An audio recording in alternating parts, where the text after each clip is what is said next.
Oke teman-teman, ini teknik dasar tinju sederhana. Ini bisa kalian pakai sebelum kalian join di gym atau panggil private trainer untuk latihan boxing. Kalian bisa pakai cara simple di awal seperti ini. Bisa coba di rumah ya. Mulai dari kuda-kuda kaki, lalu tangan lemes saja, lepasin ke bawah. Lalu tarik sampai ke bahu, angkat tangan sampai ke bahu untuk kuda-kuda tangan. Relax saja supaya kalian bisa nemuin gayanya masing-masing. Untuk stand berdiri atau kuda-kuda boxing kalian. Kurang lebih seperti ini. Jadi kalau baiknya stand kaki berdiri tidak terlalu miring seperti ini, karena ini bisa limbung ya, bisa goyang ke belakang depan. Lalu jangan terlalu berhadapan seperti ini juga. Ini untuk step mundur juga susah atau kalian mudah diserang. Yang pas memang ya tidak setengah ya, tidak terlalu nyamping atau tidak terlalu berhadapan lurus juga. Kalau dari sisi depan seperti ini kira-kira. Ya. Nah, ini yang pas ya. Ini pas, kalian bisa banyak bergerak. Nah, kalau ini terlalu nyamping, kalian bisa jatuh. Kedorong dikit aja bisa jatuh. Dan pukulannya nggak maksimal. Ya, ini terlalu berhadapan, kalian susah menghindar ya. Yang paling pas seperti ini. Kalian nyaman bergerak, pukulan jadi lebih maksimal, pergerakan, menghindar, dan segala macam akan lebih baik di posisi seperti ini. Yang pertama pukulan jab. Jab itu jenisnya ada banyak ya. Ada berbagai macam pukulan jab. Tapi kita sekarang belajar di jab yang dasar dengan baik dan benar. Jangan sampai ngokang narik ke belakang ya untuk jab. Langsung dorong saja. Tap. Nah, itu. Jadi jangan sampai ditarik ke belakang untuk ngokang. Kalau dilatih dengan baik jab, walaupun langsung dihempaskan ke depan itu bisa sangat keras ya. Kalau kita lama-lama udah nemu powernya. Lalu begitu sampai di objek, kalau bisa tangan ruas-ruas jari kita ini horizontal ya, walaupun berangkatnya nggak kayak gitu, tapi begitu sampai itu kalau bisa nyampainya tetap posisi horizontal supaya rapih. Dan genggamannya juga begitu mau sampai di objek itu harus maksimal, sangat digenggam dengan kuat ya. Karena kalau dorongannya sudah kuat tapi genggamannya lemah, itu bisa jadi tangan kita sendiri yang cedera, kepalan kita sendiri yang cedera. Jadi harus sekuat mungkin mengepal. Dan jangan lupa setelah jab jangan turun. Tangannya jangan turun ke bawah untuk jab lagi. Harus kembali lagi ke kuda-kuda. Setelah melepaskan jab, kembali lagi ke kuda-kuda. Jab. Jab. Jab. Oke, jangan turun ya. Lalu kita sambung dengan pukulan strike. Kalau strike ini sama ya, tidak perlu ngokang karena jabnya itu sendiri sudah semi ngokang. Biasanya pukulan strike diikuti setelah pukulan jab. Strike ini pukulannya lebih keras ya, karena dia powernya dari telapak kaki naik ke pinggul lalu dihempaskan, dimaksimalkan di kepalan tangan. Jadi memang lebih keras pukulannya. Jika punya teknik strike yang benar, ini termasuk pukulan yang mematikan. Jadi dorongannya untuk badan juga ngikut, dipusatkan pada kepalan strike.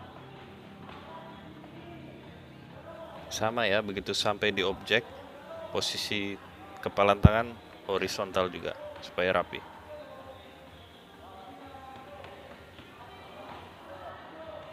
Dan juga jangan turun, setelah strike jangan turun ke bawah. Setelah jab turun, strike turun, jangan, nanti kayak berenang ya. Jadi tetap kembali ke kuda-kuda, habis jab atau strike kembali lagi ke kuda-kuda untuk melindungi badan kita juga dan selalu siap untuk mukul pukulan berikutnya. Ini kita karena untuk tutorial ringan ya, supaya ruas-ruas jari terlihatan untuk nyampe di objek supaya horizontal. Tapi alangkah baiknya kalian kalau latihan harus pakai bandit ya. Nanti tutorial masang bandit yang simple juga ada di sini, ada di ujung sini ya. Kalian bisa lihat. Lalu pukulan hook hook ini biasanya pukulan lanjutan dari kombinasi pukulan sebelumnya ya, atau pukulan setelah body moving untuk merangsek musuh. Jadi biasanya dilanjutkan setelah body moving, lalu baru kita lontarkan pukulan hook ini. Pukulan hook ini keras karena dia juga membawa badan kita ya, pinggulnya main. Sama, begitu sampai juga tangan kita kalau bisa horizontal kepalanya untuk nyampe di objeknya. Ya, body moving lalu hook, body moving, hook, hook, hook. Pukulan ini biasanya setelah menghindar atau untuk setelah beberapa kombinasi pukulan lainnya. Nah, ini contoh strike yang ngokang ya, ditarik ke belakang, yang tidak perlu ya, contoh. Kalau kalian melakukan strike yang ngokang seperti ini. Nah, selain terlihat lebih jelek, musuh juga akan tahu apa yang mau kita lontarkan, terbaca oleh musuh ya. Jadi lebih bagus langsung. Jab, strike. Jab, strike. Nah, langsung. Ini kita sambung jab strike lalu hook kanan kiri. Nah, untuk body moving pergerakannya itu lutut diturunkan dikit lalu pinggulnya yang diputar ya. Itu untuk body moving supaya kita bisa tetap tegak melihat musuh. Nah, baru hook. Nah, baru hook. Jadi tetap bisa melihat dan rapih. Dilihat juga bagus. Bukan kepalanya yang turun. Nah, kalau ini kurang baik ya. Selain kita nggak bisa ngeliat musuh lebih mudah nyerang. Jadi lebih bagus tegap. Pinggulnya aja yang main. Kalau mau turunin dari lutut. Ya.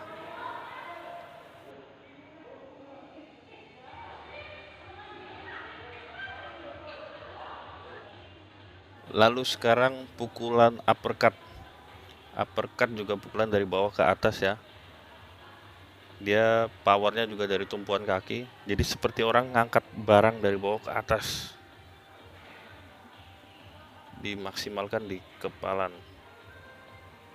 badannya ikut ya, ikut terbawa pukulan, tapi tidak mempengaruhi step. Nah, kalau ini uppercut yang tidak pakai power dari kaki ya, ini damage-nya otomatis sangat kurang untuk musuh, jadi lebih baik maksimal dari bawah, goyangan dari kaki untuk angkat ke atas. Itu akan sangat berbeda pukulannya ya. Powernya akan sangat berbeda. Oke, itu tadi teknik-teknik dasar modal untuk kalian belajar di rumah supaya di gym kalian sudah sedikit punya teknik dasar atau ketemu pelatih juga jadi lebih sinkron. Yang pasti kalian kalau berlatih pakai bandit dan sarung tinju ya, sesuai anjuran pelatih. Oke, selamat mencoba dan salam Gundam Fighter. Jangan lupa subscribe channel ini.